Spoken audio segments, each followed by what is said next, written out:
Good morning, everyone. Thanks for joining us today. But mostly, thank you for joining us not in person. I hope you're enjoying your morning coffee in a room by yourself that's been sterilized with industrial bleach 3 times a day since January. In all seriousness, today's conversation is likely to be the beginning of a new normal, both in terms of content and structure. So let's get started, and I hope the technology works. At the bottom of your screen, you should see a button that allows you to submit questions. We encourage you to submit questions throughout the webinar, but in the interest of time, we're going to save them till the end. This is about a 40-minute presentation, so we should have plenty of time for questions. But if we don't get to something that you want to talk about, just email me afterward, and I will be happy to get you the information you need.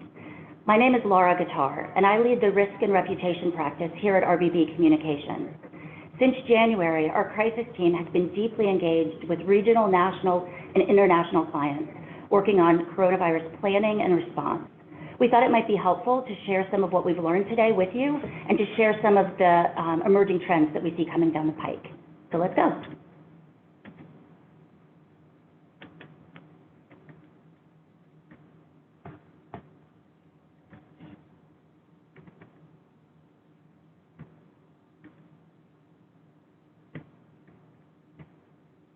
So where are we? The conversation we're going to have today is not the kind of conversation you've heard before about coronavirus. We're not going to talk about hand washing. There are plenty of those presentations out in the world. What we want to focus on today is issues management, and particularly issues management in the context of communications and reputation management. So where we are right now is in a rapidly evolving environment. But even in a rapidly evolving environment, it helps every now and then to take a check and make sure we know where we are in the continuum of a crisis life cycle. So if we look at the issue management continuum, these are the phases that we typically think about in broad terms. At this point, companies should have had planning done well before any of us heard the term coronavirus. That should be standard operating procedure. And we have a number of clients who've said to us, well, this is a situation we can't possibly have planned for. And that sort of misses the point of crisis planning. Crisis planning really exists to put the processes in place so that the answers can be developed in real time with the least amount of operational drag possible. It's not productive for us to try and anticipate every possible scenario in the world and come up with every possible answer. It's more about the process than the content. I think we can all agree that awareness is covered. Everyone has heard of coronavirus. It's all over the news. We'll talk about that in a minute. And in terms of preparation, that's where most companies should be right now, not entering, but perhaps exiting the preparation stage and getting ready for escalating response. I flagged Ernst & Young here because they did a really good job with early preparation. They were one of the first companies to come out with travel policies around areas of the world that employees should consider avoiding. And if employees were in those areas of the world, they asked them to self-quarantine for 14 days really early.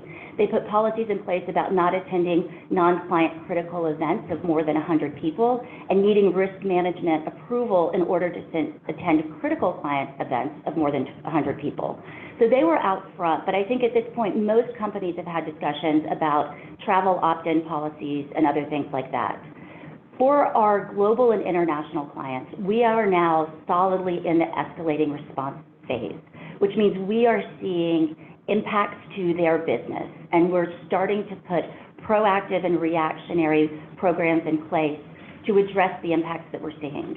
And those could take the form of new promotions, discounts, changes to cancellation policies, rebooking policies, all of those kinds of things. But if you haven't hit business impacts yet, there's certainly going to be a time when that happens. And in fact, for some companies, the escalating response has already moved into impact management.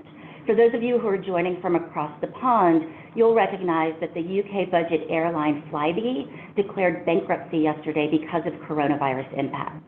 So as we're thinking forward about that impact management, it's important to consider what might happen with sales, HR, and other aspects of the business now. So when you get to that point, you've got a little bit of a roadmap to work from. So let's get into the discussion. The way that we've structured the discussion today is like this. We've used a 3x5 format. There are 3 areas we want to talk to you about: today's communications environment, actionable strategies that you can put in place right now, and then emerging best practices, some things that we're seeing that may define the communications craft going forward.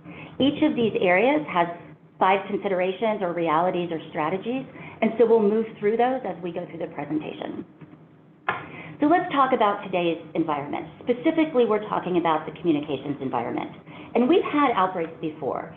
We had SARS in 2003, we had H1N1 in 2009, 2010, and you may remember that with H1N1, we had as many as 60 million people in the United States infected. So what's different about this situation, and what's different about coronavirus? There are some aspects of the virus itself that are different, but one of the things that's really different is the world in which it has emerged. This is a very different environment than it was in 2010, today in 2020. So let's talk about where those differences are. The first is the deterioration of trust. This has been a trend that we've been dealing with for a long time. We've seen the deterioration of trust occurring over the last decade. But sitting here today in March of 2020, we're in an environment where the global stakeholder audience does not consider any group or institution to be both ethical and competent. Further, government is considered to be the least ethical and the least competent, and yet it's the group that's largely responsible for responding to coronavirus. So we have a serious crisis of trust happening in the world. In addition, even though the WHO has not yet declared coronavirus a pandemic, it has declared it the world's first infodemic, which I love. And they declared this pretty early on. This happened on February 2nd. And essentially it's a way to call attention to the fact that we're dealing with information overload. You'll see here a line graph that shows the quick acceleration of Google searches, online media coverage, television media coverage around this virus and around the situation. So it's no wonder that our stakeholders are confused about where to go for information and who to trust. There's just so much of it, it's hard to sort through. We're also dealing with the normalization of misinformation. Some people would consider this fake news, but as a communicator, I don't prefer that term. But I think we've all come to accept that in our news feeds, there's misinformation now, and that's just par for the course. I like this quote from Bob Pearson, and he has some really good thinking around disinformation if you haven't looked at the writings and presentations he's done. And I agree with him that battling disinformation represents the next generation of crisis management and issues management. This is going to be critical for us, not just with coronavirus, but with all kinds of issues moving forward. The normalization of misinformation doesn't take long to discover. This was found in just a very quick online search. You know, this poor man in a bubble trying to get wherever he's going, these children with plastic bottles on their head, and then we have this coronavirus cure that's available for $60-something for 5 tablets, supposedly at Walmart. I did not try and click through to purchase it. But all of this information is out there. All of these, at least these 2 photos we believe are fake, but it's really hard for the average stakeholder to know that. The other issue compounding the confusion and the misinformation is that normally trusted institutions are jumping into the misinformation game. So this is a Facebook post from the Merrill Police Department in Wisconsin. And in this Facebook post, the Merrill Police Department is suggesting that methamphetamine may be tainted with coronavirus.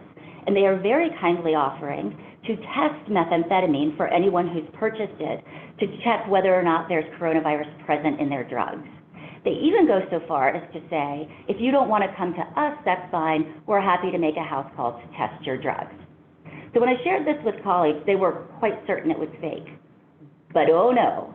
In fact, there are 24 police departments, one RB substance abuse program, and a candidate for local sheriff who's used similar tactics about meth possibly being tainted with coronavirus.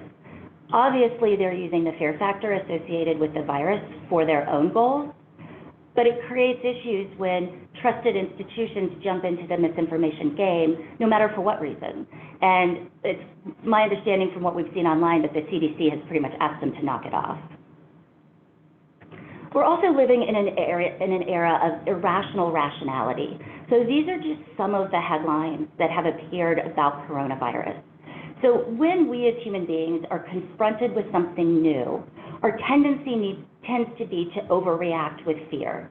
It's why we're really comfortable getting on the highway to commute to work, but we're terrified of shark attacks. Of course, we're much more likely to die during that commute than we are of a shark attack, but the shark attack is new and different. And so that's one of the factors playing into the coronavirus. It's new and different, and so it's scary, and headlines like this don't help. For this reason, we really like this quote: "The coming revolution in communications isn't just technology, it's psychology." We have to communicate with stakeholders where they are, and so we have to understand that we're not rational human beings, and purely rational arguments aren't the best way to move people along a continuum when there is a rational fear around an issue. And finally, we've talked about the overload of information, we've talked about the distrust, we've talked about the misinformation, and we've talked about the fact that we're irrational. On top of all of that, there are a whole confluence of factors to do with coronavirus that in combination are unique. So with prior outbreaks, we've certainly had health and safety implications. We've also had logistical risks. Do I take the trip? Do I not take the trip? But coronavirus is a little unique in that there are still unknown aspects to the virus. We don't know exactly how it's contracted in its entirety. We don't know what the incubation period is with certainty. And so that unknown element adds another factor to the communications environment that we need to consider. We're also looking at a broadening geographic reach. So we can see it coming, but we don't know exactly when it's going to hit, and we don't know what that's going to look like for us personally or for the offices and markets that our companies may care about. And then finally, just to add insult to injury, our 401ks have gone poof with the market acting in its own irrational way and dropping in response to coronavirus. So all told, we're working in a really difficult environment that makes the job of communications harder than it's ever been before. So let's look at some strategies as to how we can address this right now. And then from here, we'll move on to our final section and look at some emerging trends to do with communications practices in environments like this. So we're not going to go through the obvious checklist of things you can do. There's plenty out there that talks about fact sheets and infographics and how to share information with employees and customers and others. I want to talk about the things that as communicators we sometimes forget or we take for granted and don't pay enough attention to. So the first is the requirement to focus on the business of the business. And if nothing else, I think this is the critical piece to take away from this conversation. The greatest mistake any organization can make right now is letting the coronavirus pull attention away from keeping the business of the business running. So recognizing that we still need to address the coronavirus, we still need to understand how we're going to respond to it, the structure that should be employed is to use a very small crisis team, a very small response team. Essentially, this should be comprised of people who need to be in the room and no one who doesn't. So no redundancies in this case, nobody who's there just to listen in, because everybody else needs to focus on keeping the wheels running. That crisis team can inform the executive management team, and we'll talk about best practices for that, and they can also access the subject matter experts as needed. But the executive management team and the subject matter experts don't need to be living coronavirus on a day-to-day basis. They need to be focused on keeping the business going and making sure that all the pieces are in place so that you're poised for the best possible recovery and exit from this situation. And so in our case, there are clients who have tasked us to play the role of that core crisis team. There are other clients who have their own internal core crisis teams, and we run alongside to provide counsel and support. However you do it, it's important that you think about that structure and make sure that this isn't daily water cooler conversation that takes away from what you were doing before all this happened. The other important thing is to create a shared baseline of knowledge, and this is particularly true within that core crisis team and within the executive management group.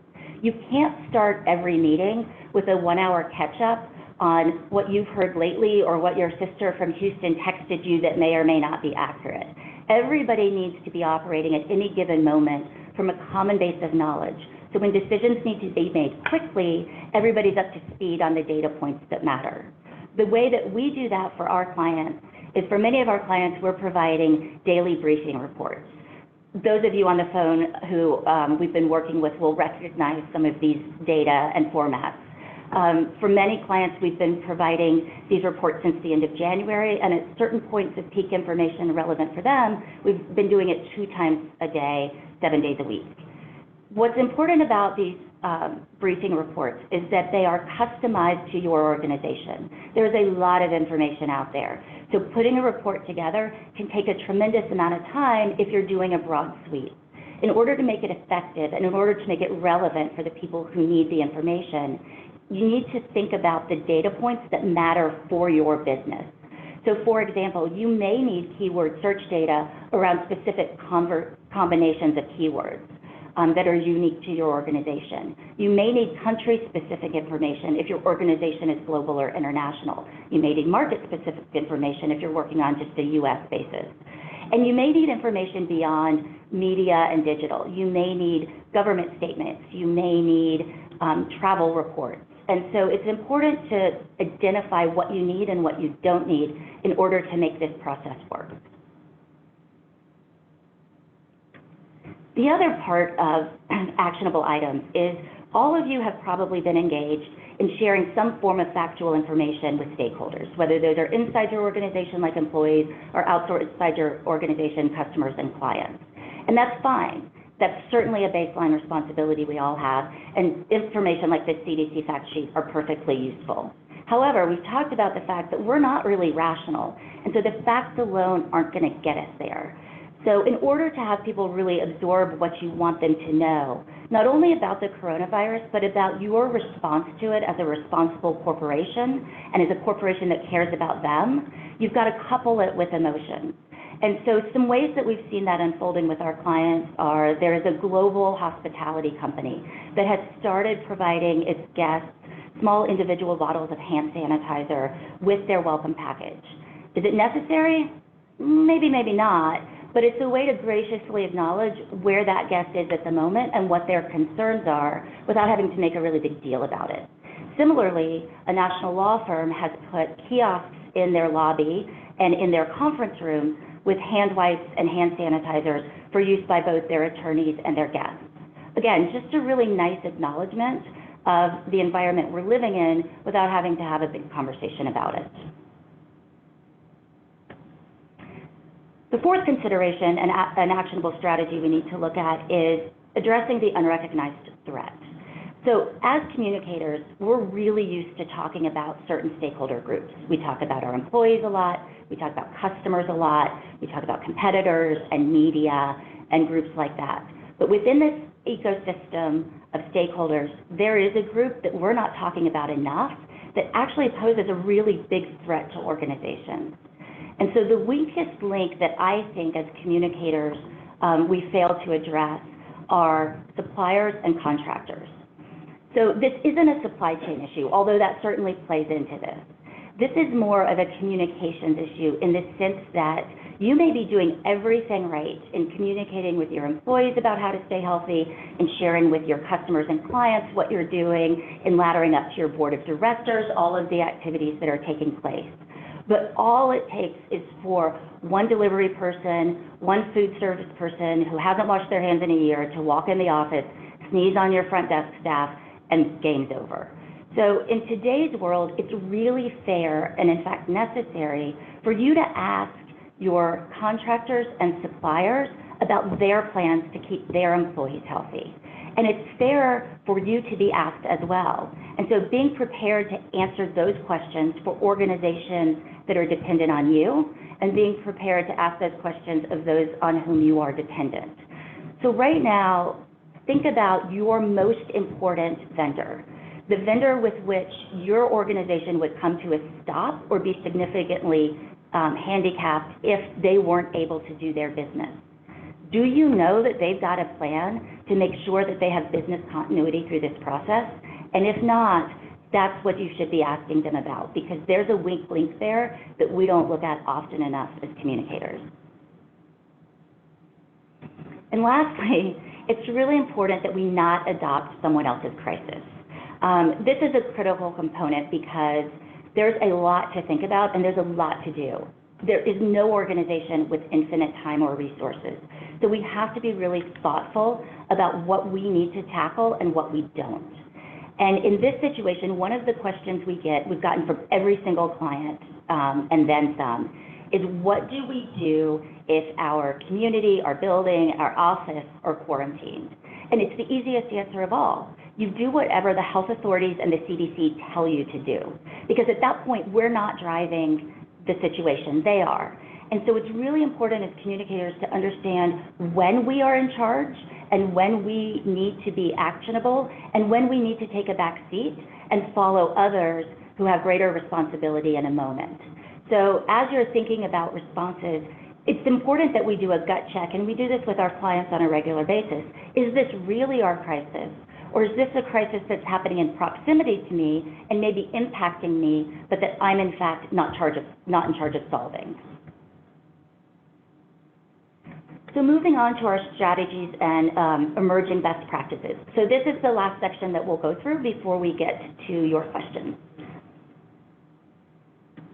So we've talked about our wacky landscape and we've talked about actionable items, but what's coming down the pike? So there are 5 things we've identified that we think are going to change our craft forever going forward as we come out of this. The first is that analytics are now fundamental to issue management. Crisis response is a data-driven exercise. There was a day, and I'm old enough to remember it, when crisis management was dependent on experience. Having deep experience was the singular and primary tool that we used to guide clients through an issue. And that still matters. It's not to say it doesn't matter, but now we have an additional tool in data-driven analytics that allow us to know more about what stakeholders are thinking. So this is just an example of the kind of reports that we're running for clients to understand what's happening with their stakeholder groups. So for example, we're working with a national B2B client and looking at conversations online about the coronavirus and their services to understand what their clients are expecting from them. And we're looking at it on a geographic basis. What's happening in San Francisco is really different than what's happening in Boston. And it's important we know that because then we can tailor messaging by market. So we're not introducing issues in San Francisco or in Boston that aren't on the mind of their stakeholders. We certainly don't want to exacerbate the issue as we're trying to address it. Similarly, for a national company that has field workers who enter people's homes, we're looking to see what those customers are saying about their comfort level with someone coming in their home to provide services. In today's world, that feels like a really vulnerable moment. So we want to make sure that we have the protocols and the right speaking points in place so that as that activity happens, which was a very normal and day-to-day part of the business before, we're adjusting it to the market that we're living in and meeting those customer expectations. No company is going to come out of this in the same place we entered it. We're going to come out ahead of the game or we're going to come out behind. And making sure we're using analytics to meet stakeholder and customer expectations is critical to make sure that we emerge from this in a better place than we entered.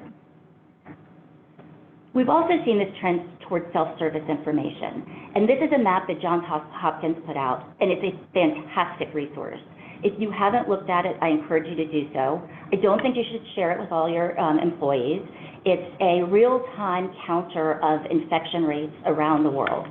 But our global clients are asking us, what's the count of infection right now in Spain? Has Costa Rica seen an outbreak? And this is the resource we go to find that information. It's wonderful because we don't have to sift through media stories that may or may not be accurate, and we can trust that the information here is accurate and available when we want it. And I think that's the important thing. Our stakeholders, whether they be inside our organization or out, have busy lives. And so just because we deliver information to them and say, hey, here's what you need to know about what we're doing with regard to COVID-19, doesn't mean that they're absorbing it in that moment. On the other hand, they may hear something on the news or have a conversation with a friend that triggers concern, at which point they are going to want to know that information. And so it's important to think about how you're delivering self-service information. And for our clients, one of the things we're doing is building in a lot of digital flexibility behind their web platforms that allow for very fast publishing of microsites and landing pages, dark pages, and website takeover. That's going to be important as we move forward. It's an emerging trend. But if you don't have that functionality now, just make sure there's information on your intranet or on your website that your stakeholders can find when they want to find it. So that flows into this idea that information does not equal understanding. So don't assume that sharing information creates common understanding. We can't say that, well, we sent it to them, so they read it and understand it. I think we all know just because you send an email to someone does not mean they've seen it. So it's important to create and widely share regularly scheduled facts and information. But as a secondary piece, it's important to add engagement to that so that you end up with understanding instead of just information sharing. So we've worked very hard with our clients to say, let's share this information. This is what we think is important, but let's build in an engagement component so that we're sure we've achieved understanding. It doesn't do us any good if we push out protocols to all of the managing partners at every office around the globe for a client if the managing partners aren't understanding that information and applying it consistently. So what we've done for a lot of clients is we'll push out the information, but then we're scheduling webinars or conference calls or other touch points to walk through that information with the recipients, make sure they understand it, make sure they can ask questions, and then if we need to make adjustments in those protocols because they don't work in a specific geography or there's something that's unique in a specific area, we can do that to make sure that they aren't dismissed entirely. Also, an emerging best practice in crisis situations, and we've seen this not just with coronavirus, and I think we'll see it increasingly with coronavirus, but we saw it with the wildfires, we've seen it with other situations. Because of where our economy is today, with the dramatic growth in the gig economy and the dramatic growth of service workers, there are people who become victims of these crisis situations who are not, in fact, affected directly by the crisis. And so what I mean by that is we've got a societal responsibility here to think about the impact of crisis response. So if we tell everyone, quarantine, don't go out, don't go to restaurants, don't use Uber, that has an impact on people who work in those industries who are paid hourly and who, if they don't go to work, don't get paid. If I don't get a paycheck this week, I'm not going to be homeless. But there are plenty of people for whom that's not the case.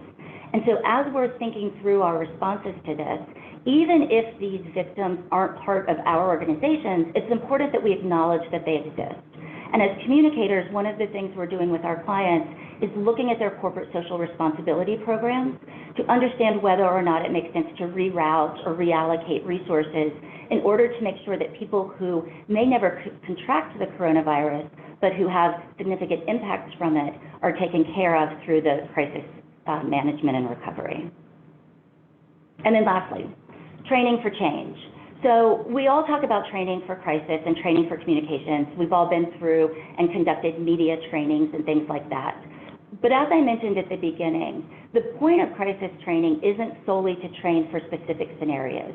It's to train for the agility to respond to unknown scenarios with the least amount of operational impact possible. And so beyond training for the moment or the interview or the specificity in a one-time occurrence, we need to start thinking about how we train for change and flexibility in our communication. And that starts with the onboarding process, and it continues through establishment of a consistent training policy and schedule. Executives and decision-making teams need to be very comfortable with coming together around the unknown and providing leadership through that period. And so that can be accomplished with things like tabletop trainings and simulations and crisis media trainings that are less specific to a specific scenario and in fact really push people to say, can you be agile if things are unknown? One of the things we've seen with clients consistently through this process is that there is a concern from leaders about saying, I don't know. And look, in a situation like coronavirus, there is a whole lot that we don't know. And the truth is, what we've seen from research and what we've seen from practical example in our experience is employees would much rather hear an I don't know from you than have radio silence. And I don't know, but we're watching it, we're thinking about it, we have plans in place, we know how to respond, is infinitely more comforting than letting employees get their news from the headlines that are awash on the internet. So, some quick top-line learnings, and then we'll get to questions. So what have we talked about? We've talked about the need to create a shared baseline knowledge and some of the ways to do that. We've talked about the need to build in digital flexibility into our digital programs and providing self-service information. We've talked about adding engagement strategies to our information programs and making sure we're not just pushing out information, but that we're really pulling people into the conversation. We've talked about looking at our vendors and consultants and understanding where we may be at risk in not having had back and forth dialogue with them about the coronavirus. And lastly, we talked about training for change. So as we go forward, there are some big picture implications that we want you to think about. The first is, as I mentioned before, there is no steady state here. Companies are going to enter this in a better or worse position than they're going to exit it in a better or worse position than they entered it. And what that means is you're going to come out of this either being perceived as highly trusted, highly credible, highly competent, or not. There's not a lot of neutral ground in the middle there. And so it's really important to think about not just where you are in the moment, but how it sets you up for how you come out of this process. Companies who focus on the business of the business are going to see a much faster recovery than those that spend a whole lot of time with big groups of people thinking about hypotheticals around what might or might not happen with the coronavirus. We're also not going to communicate our way out of this. As an agency, we see clients coming to us all the time with problems and wanting communication solutions to things that may be operational in nature or structural in nature. And coronavirus is a really good example of something that isn't going to be solved with better communication. It's a public health issue. So communicating our way out of this isn't the goal. The goal is to communicate in a way that positions us for effective management right now, and then strong recovery and rebound as we move through the impacts and the dissipation of the crisis. And so as we think about how that happens, there are a couple big baseline platforms that we always work from when we're dealing with crisis response. The first is doing the right thing is more important than doing the thing right. Do not get hung up on putting out perfect communications in a fast-moving environment. If it's the right communication and it needs to go and it's 80% there, let it go. Because if it's the right thing to do, that 20% isn't going to matter. On the other hand, don't try and spend too much time doing something that feels right, but in fact may not be ethically aligned with your organization's values or mission. And that goes to my last point before we open it up for questions. The long-term security of any organization is more important than short-term expediency. So as we're putting in processes in place quickly, as we're pushing out communications fast, putting together Q&As, answering questions, looking at protocols, in the back of our minds, we should always be thinking about what does this mean for the long term? If we change this protocol now, does that have negative implications later? Are we able to pull it back if we need to? Can we set that expectation now that this is a temporary change so that the expectation doesn't exist later that it's something that we're going to continue forward? So we should always be looking at that long-term security because nothing we do in the short term is worth sacrificing that security in the forward view. So from here, we are ready for questions.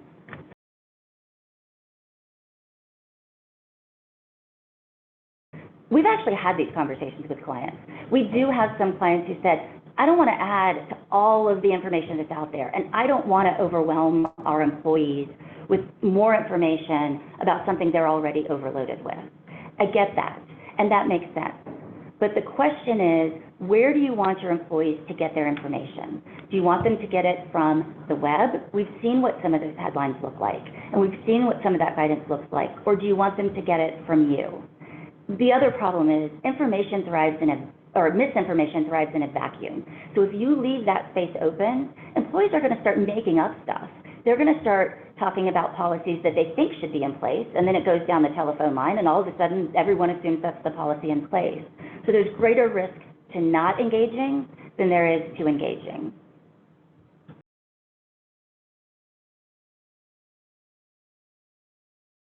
Yeah, absolutely. And that's the challenge we have with this overflow of information, because the information does not always align with the risk, right? So I think there's two ways to do that. One is to share information about the realities of the risk. And even for the US population where we're seeing the coronavirus spread, the CDC still says that the risk of contracting coronavirus is low for most of the US population. And so we need to say that to our employees. We need to lean on those facts. At the same time, we need to recognize that the communication environment that we live in is suggesting this is a major pandemic, this is a major problem, and stock markets are crashing as evidence of that. So we have to acknowledge that too. We have to help people understand that the fear is normal, the fear is natural, but that the reality isn't matching what they're hearing out in the world. And so it's hard. And I think you can't just do it with a fact sheet. You can't just do it with a Q&A. You've really got to have conversations in some form or fashion with your stakeholders because they've got to talk about that fear in order to get beyond it. I hope that helped.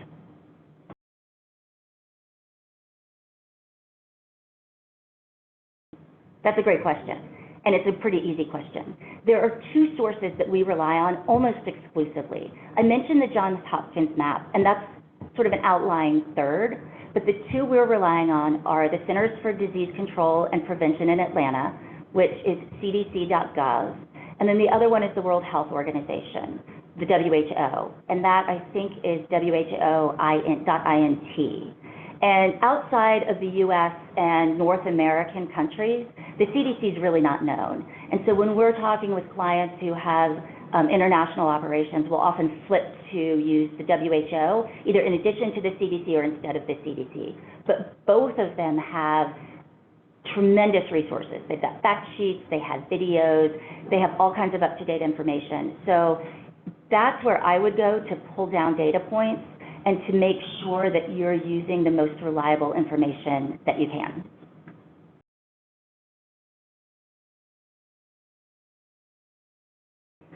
So the single most important thing I think we should be thinking about is how to keep the business of the business going while still responding.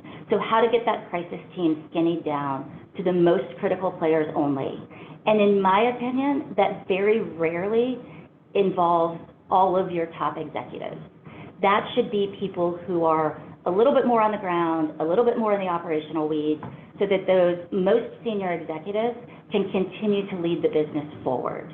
So I think the most critical thing to do right now is to contain the coronavirus thinking and contain its response, planning and program to the smallest group possible, and letting everybody else go back to work, back to business as usual.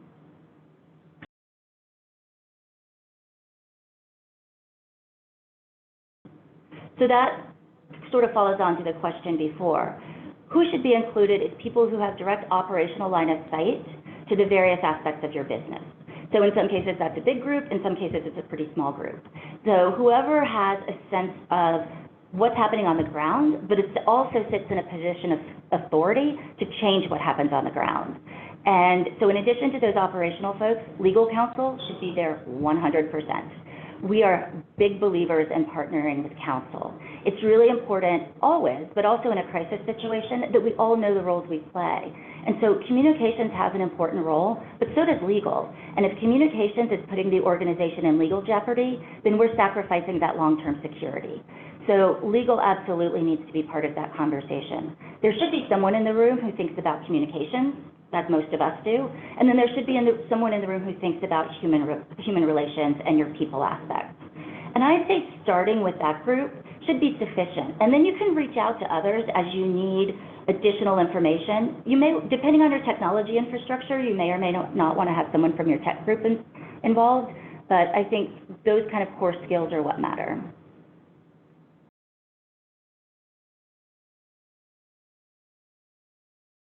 That's a really good question because we do work with a lot of healthcare clients and we do work with nursing homes.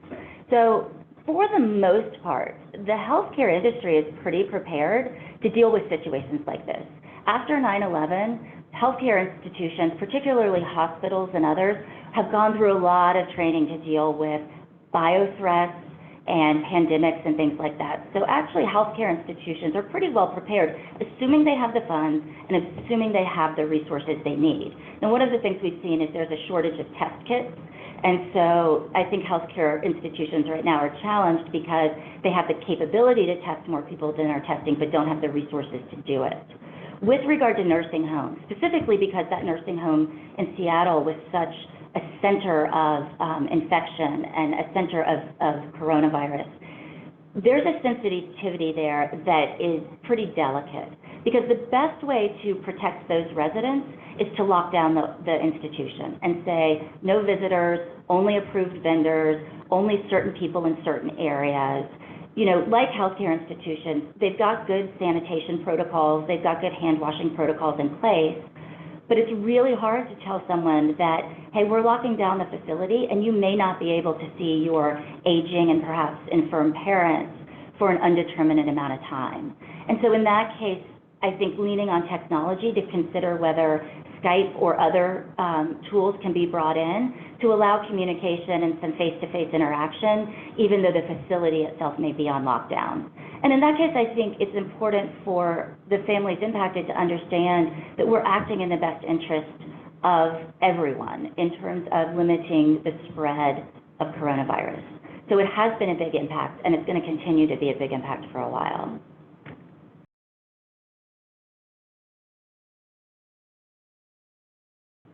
Absolutely. So the way we would define engagement is this. Information sharing is a one-way process. We're pushing something out into the world, externally or internally, that we expect people to absorb and do something with. Engagement is two-way.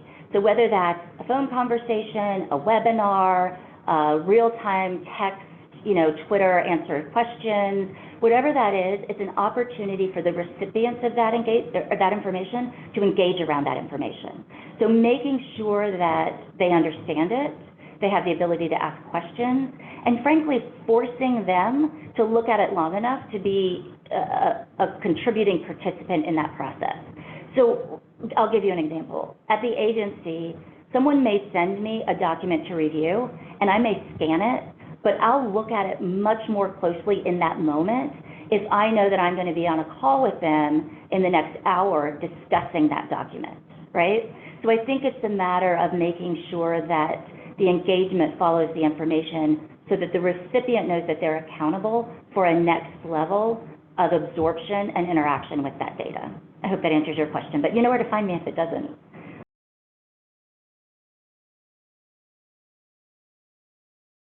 And so I think it's a combination of both. I don't think we want to say, we have no point of view, and we don't have an opinion on this, and we don't have anything to share with you about our planning and capacity. Just go see what the CDC and WHO are saying. What they're saying is helpful, but it doesn't have any application specifically to your organization. So we've been using a combination of both. We've been talking about, here's where we are in this process. And a lot of times, particularly for clients who are coastal or who live in areas where there may be natural disasters on a semi-regular basis, we're able to talk about the fact that, look, we have protocols in place to respond to this, and we've done it a lot, and we're pretty good at it. And that gives people a sense of confidence that even though this situation is a little different, it's not wholly unknown.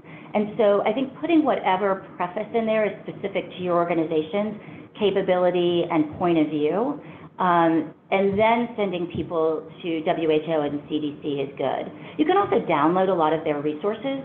So you can attach fact sheets, you can attach videos, you can put those on the intranet. The trick is just to make sure that those are pretty evergreen.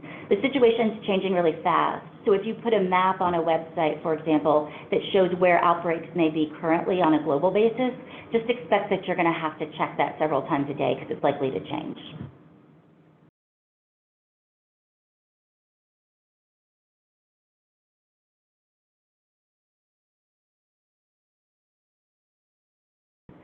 That's a really good question. And it's a hard question. I've talked to family members in Seattle who have a big fundraiser this weekend for their child's school. And obviously Seattle is dealing with issues in a way that most of the rest of the country isn't. And they're trying to decide, does it make sense to let this event go or not? And that's a conversation we're also having with clients that are planning big international and national and even regional conventions and meetings. And so here's what I would say. It depends. And so it depends on the when and it depends on the where. But I think this is where you need to look to your stakeholders for their guidance.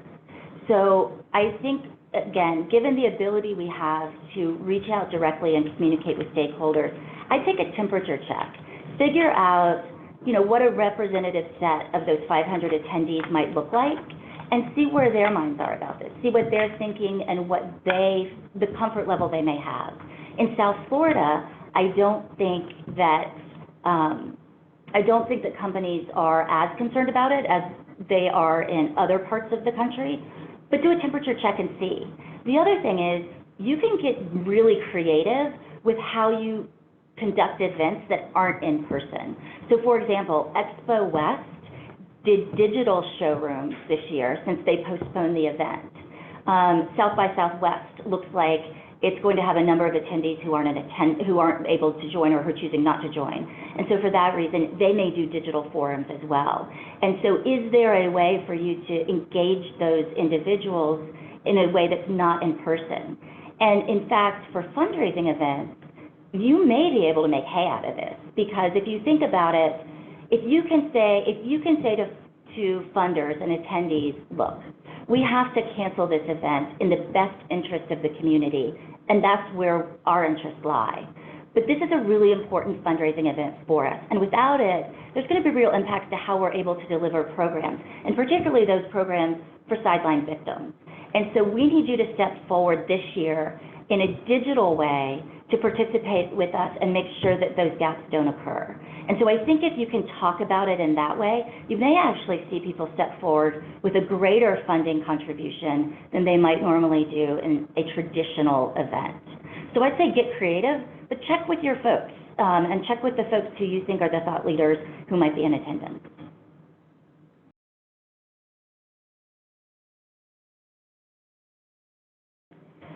So it's interesting. We've been actively collecting statements from all kinds of organizations around the country, around the world, about what they're doing in response to coronavirus. And some of the most interesting are the faith-based messages. So the basic principles apply regardless of the nature of the organization, but faith-based organizations particularly have a higher level of responsibility to ensure community health and wellness, while also ensuring community support. So I think the basic fundamentals remain in place, but an additional layer of language and of action that really combines that caring and that emotion beyond what businesses may be expected to do is what will be important going forward for faith-based institutions.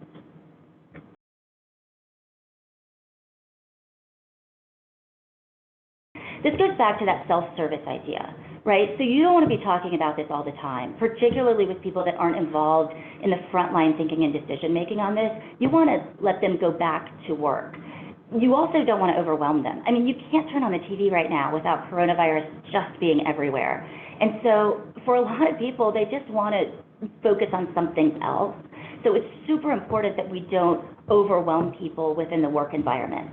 So I would say this. In your communications, your initial communications or your first set of communications, tell them you'll tell them when you need to tell them more.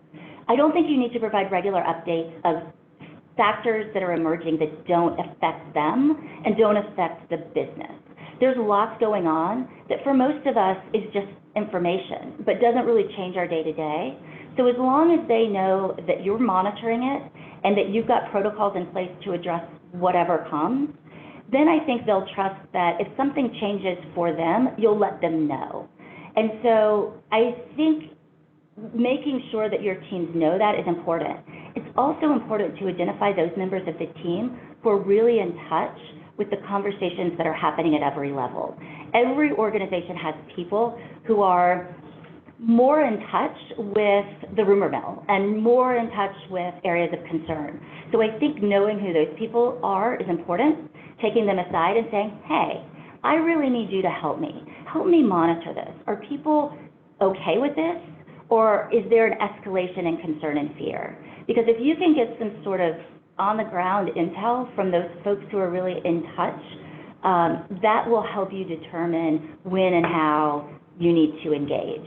And then I would say lastly, make sure there's an open door policy. Different people respond differently. My husband could not care less. He's convinced he's going to be fine no matter what happens anywhere with coronavirus. And that's fine for him. But other people aren't responding that way.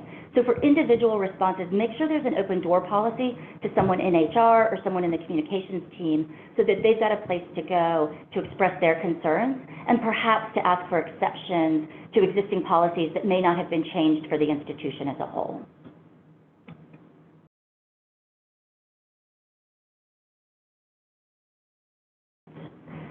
So there's lots of good information about the quote-unquote real risk of coronavirus. And like I mentioned earlier, the CDC is saying it's still really low for U.S. citizens and for citizens who are not traveling to hot zones. So the first thing I'd say is those areas with major outbreaks, there is no reason for employees to be traveling there. And in fact, it's getting increasingly difficult as airlines cancel flights into those areas.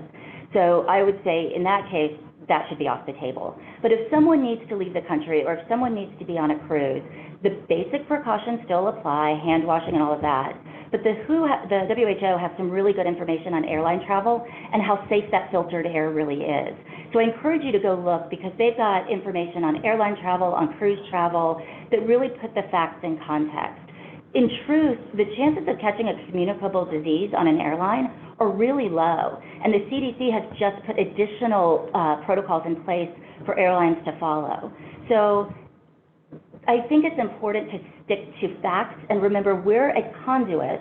We're not a source for health-based information unless you are a healthcare institution, but to pull the facts forward that you think are most relevant to specific groups and facilitate access to that information. The other thing I'd say, if you have employees who are really concerned, don't make them go. They're not going to be effective while they're there. They're going to be worried about getting home. They're going to be worried about their health and their family's health.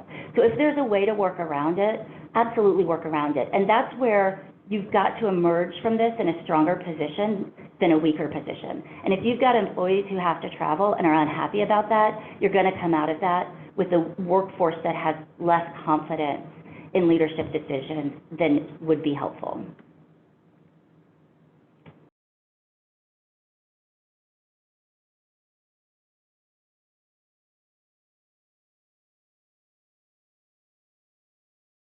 True. I would say this, we can't sift through the media hype. There's too much. The media hype is kind of interesting, and it's kind of funny to look at some of the more extreme headlines or the more extreme social posts. But I think the important thing is to remind people that information from trusted sources trumps information from conduits of those sources. So media is a conduit of information. So they're getting information presumably from somewhere. We are not in a position necessarily to verify whether or not their sources are accurate. They should be doing that, but in today's world that doesn't always happen. So the advice is to go directly to the most reliable source possible. Let the media hype be the media hype. If you want to watch it, fine. And if your employees want to watch it, fine. But understand that that is not necessarily the information they should be relying on the most, that the information they should be relying on comes directly from the CDC and the WHO. I will say, I think there are some spokespersons from within the national healthcare organizations that are doing a really good job, that are calming fear, that are speaking intelligently, that are trying to combat the misinformation. So it's not to say that all spokespersons aren't credible, but I think in every case, it's more important to guide your employees to say, look, when you're making decisions and when you're really thinking about what this means and how you're going to respond, go directly to CDC, WHO, and organizations like that. So I think with that, we are finished. Thank you for joining us today. Thanks for playing along. I hope this helps. I hope this helps you think about how to work through coronavirus issues no matter where you are in the country or where you are in the world. We have recorded this. So if you're interested in receiving a recording or if you're interested in receiving a copy of the presentation, just let us know. My email address is Laura, L-A-U-R-A, .guitar, G-U-I-T-A-R, just like the instrument, at rbbcommunications.com. And I'm also on the website, email's there too. So shoot me a note if there's anything you need or anything more you want. And we appreciate you being here. Hopefully this helps, and stay safe and wash your hands. Thanks so much. Bye.